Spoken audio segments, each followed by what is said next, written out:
இன்றைக்கி saree குச்சிக்கு எந்த type of threads வந்து யூஸ் பண்ணுறோம் அப்படின்றத பார்க்கலாம். இது வந்து பிராண்ட் நேம்ஸ் போட்டிருக்குது. Double bell, silk thread, normal silk thread இல்லை எம்ப்ராய்டரி த்ரெட்னு சொல்லுவாங்க, நந்தி, இது வந்து பெல், அப்புறம் இது வந்து மோர். இந்த மாதிரி இன்னும் நிறைய டைப் ஆஃப் பிராண்ட்ஸ் இருக்குது. இதில் வந்து பார்த்திங்கன்னா டபுள் பெல்லும் நான் வச்சுருக்கிறது இப்போ டபுள் பெல் காமிச்சிட்ருக்கேன். இதில் வந்து கிராம் கணக்கில் மென்ஷன் பண்ணியிருப்பாங்க, லென்த்துக்கு இல்லை அது வெயிட், அந்த மாதிரி கிராம் கணக்கில் மென்ஷன் பண்ண வெயிட் மெஷர்மெண்ட்டு. இது வந்து மீட்டர் கணக்கில் மென்ஷன் பண்ணியிருக்காங்க பாருங்கள். ஒரு பிராண்டை பொறுத்து அது சேஞ்ச் ஆகும். இதை பொறுத்து ரேட்ஸ் வந்து வேரி ஆகும். இது வந்து மோர் பிராண்டு. இதில் வந்து கீழே மென்ஷன் பண்ணியிருக்காங்க பாருங்கள்.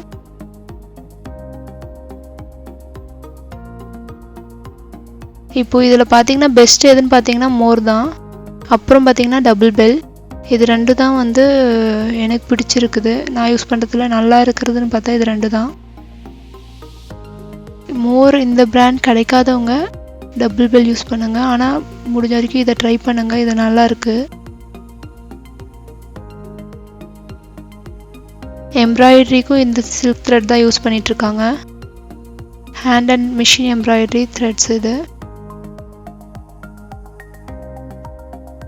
இப்போது நம்ம அந்த சில்க் த்ரெட் யூஸ் பண்ணி எப்படியும் வந்து saree டெசல் போடுறதுக்கு த்ரெட் பண்ணுறதுன்னு பார்க்கலாம். அதுக்கு நம்மளுக்கு இந்த மாதிரி எம்டி ரோல்ஸ் தேவைப்படும்.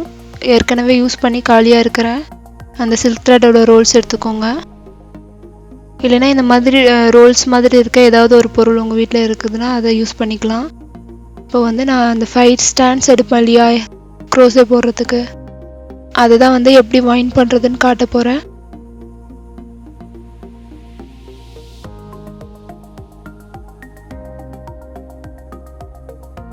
ஃபஸ்ட்டு ஒரு டைம் மட்டும் நான் எடுத்துகிட்டு ஒரு எம்டி ரோலில் வந்து ஃபஸ்ட்டு நம்மளுக்கு எவ்வளோ லென்த் வேணுமோ அதை வந்து சுற்றிக்கலாம். இந்த லென்த் வந்து எப்படி மெஷர் பண்ணுறது அப்படின்னு கேட்டிருந்தீங்க. ஆக்சுவலாக இதுக்கு வந்து எந்த ஒரு மெஷர்மெண்ட்டும் இல்லை. ஃபஸ்ட்டு டைம் நான் போடும் போதெல்லாம் நிறைய சுற்றிட்டேன். அதுக்கப்புறம் நெக்ஸ்ட் டைம் நிறைய சுற்றிட்டோன்னு கம்மி பண்ணும் போது ரொம்ப கம்மியாச்சு. அது வந்து போட தான் நம்மளுக்கு அதோட டிஃப்ரென்ஸ் தெரியும். அதுக்கப்புறம் உங்களுக்கே ஆட்டோமேட்டிக்காக வந்து மைண்ட் கால்குலேஷன் வந்துடும், ஓகே இவ்வளோ இருந்தால் போதும் இந்த டிசைனுக்குன்ட்டு. ஸோ ப்ராக்டிஸ் பண்ண தான் அது கிடைக்கும். இப்போ வந்து ஃபஸ்ட் டைம் நான் சுற்றி முடிச்சுட்டு இந்த சுற்றினதையும் ஏற்கனவே ஃபஸ்ட்டு எடுத்ததையும் பிடிச்ச மாதிரி சேர்த்த மாதிரி பிடிச்சிங்கன்னா 2 த்ரெட்டாக கிடைக்கும் உங்களுக்கு. ஓகே, மடித்து பிடிச்சிங்கன்னா 2 த்ரெட்டு கிடைக்கும். அதை வந்து அடுத்த எம்டி ரோலில் நான் சுற்ற போகிறேன். ஸோ இப்போ வந்து செகண்ட் கவுண்டிங்க்கு நம்ம சுற்றிட்டுருக்கோம். இது ஒரு கவுண்டிங்கு, அப்புறம் இது ஒன்று, மொத்தம் 2 டைம்ஸ். இப்போ இதுலேருந்தும் அதுலேருந்தும் வந்து சேர்ந்து சுற்றும். நம்ம ஃபஸ்ட் டைம் சுற்றுனதோட கவுண்டிங் எண்ட் ஆகிற வரைக்கும் இதை சுற்றுவோம். ஸோ இந்த மாதிரி தான் 5 டைம்ஸ் நம்ம வந்து பண்ண போகிறோம். 5 டைம்ஸ் கவுண்டிங் வர வரைக்கும். 6 வேணுன்றவங்க 6 டைம்ஸ் அதே மாதிரி பண்ணிக்கலாம். இப்போ வரைக்கும் நான் இந்த மெத்தட் தான் ஃபாலோ பண்ணிகிட்ருக்கேன். இதுதான் ஈஸியஸ்ட் மெத்தட் இருக்கிறதுலே. இப்போ வந்து செகண்ட் டைம் முடிச்சாச்சு. அந்த எண்டான இடத்துல மடித்த மாதிரி பிடிச்சிங்கன்னா இந்த பெரிய ரோல்லேருந்து வர த்ரெட்டை மடித்த மாதிரி பிடிச்சிங்கன்னா உங்களுக்கு 3 டைம்ஸ் கிடைக்கும். ஓகே, இப்போ வந்து அகைன் எம்டி ரோல் வந்து எடுத்துக்கணும். ஃபஸ்ட் டைம் சுற்றுனது வந்து எம்டி ஆகிருக்கும். இப்போது அந்த ரோலில் தான் வந்து இப்போ 3rd டைம் சுற்ற போகிறோம்.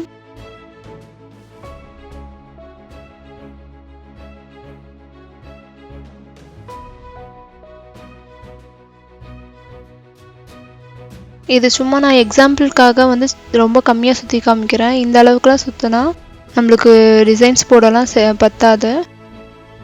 இப்போ வந்து 3rd டைம் முடிஞ்சிருச்சு. நெக்ஸ்ட் அதே மாதிரி இந்த 3ஐயும் பிடிச்சிக்கிட்டு பெரிய ரோல்லேருந்து வரக்கூடிய த்ரெட்டையும் சேர்த்த மாதிரி பிடிச்சி மடித்தோம்னா 4 டைம்ஸ் கிடைக்கும் நம்மளுக்கு. அதை வந்து இப்போ அடுத்த எம்டி த்ரெட்டில் வந்து சுற்றிட்டுருக்கோம்.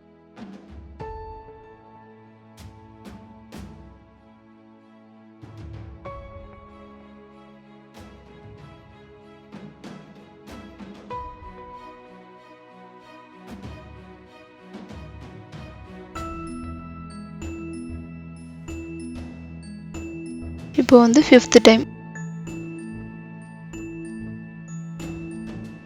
பாருங்கள். இப்போ 5 கவுண்டிங்ஸ் நம்மளுக்கு வந்து இருக்குது. இந்த த்ரெட்டில் கவுண்டிங்ஸ் பாருங்கள் 5 இருக்கும். இந்த மாதிரி தான் வந்து நம்ம ஒரு டைம் க்ரோஸே போடும் போதும் என்ன கலர் வேணுமோ அந்த கலருக்கு நம்ம சுற்றிட்டு எடுத்துக்க போகிறோம்.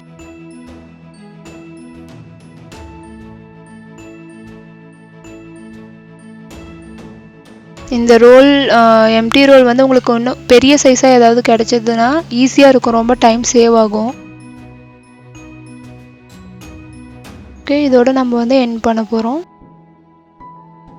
5 டைம்ஸ் வந்து சுற்றி முடிச்சாச்சு.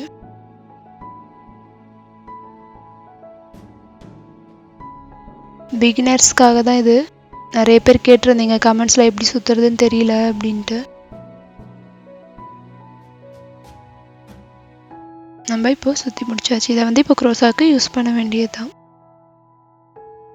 இது வந்து இப்போ ரொம்ப சின்னதாக நான் வந்து சுற்றி காமிச்சிருக்கேன் ஒரு எக்ஸாம்பிளுக்காக. ஆக்சுவலாக ஒரு க்ரோஸா போடணும்னா இந்த ஒயிட் பார்டர் இருக்கு இல்லையா, அந்த அளவுக்காச்சு லென்த் வந்து நம்மளுக்கு சுற்றி முடிச்சிருக்கணும். முடிக்கும் போது அந்த அளவுக்காச்சு இருந்ததுனா தான் கரெக்டாக இருக்கும் நம்மளுக்கு முடிக்கிறதுக்கு, டிசைன் முடிக்கிறதுக்கு. கொஞ்சம் எக்ஸ்ட்ராவாக வரும் அப்போ தான்.